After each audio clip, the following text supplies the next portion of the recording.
Watu wengine ndani ya wokovu hawapokei baraka, maana wakipokea baraka wanamwacha Mungu. Kuna watu ukimpa milioni 50 sasa hivi kichaa kinaingia. Unajua kuna kichaa cha pesa ataanza kutukana watu. Anakuambia mzee, nitakutandika kofi alafu nikulipe. Au usikiage watu wanasemaga hivi, nitakupiga alafu nikulipe.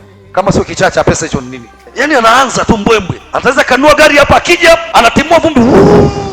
Ananua ile gari linapiga kama ya mashindano. Hapo anamwambia mchungaji George, hello, how are you? Muone kanisani. Anaanza mbwembwe za kichaa cha pesa. Sasa najua huyu mtu bado ni mtoto, nikimpa fedha hatafika mahali.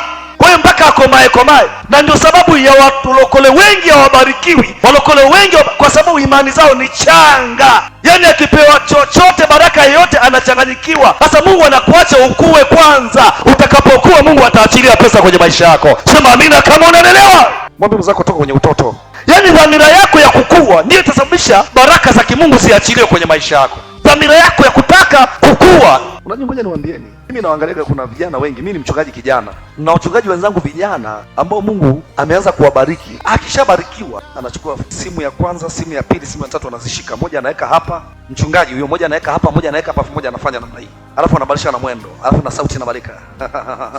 Nafungua, anachezesha, unaona, anafungua, anafanya, anaongea, anafanya funguo namna hii, anafanya funguo namna hii.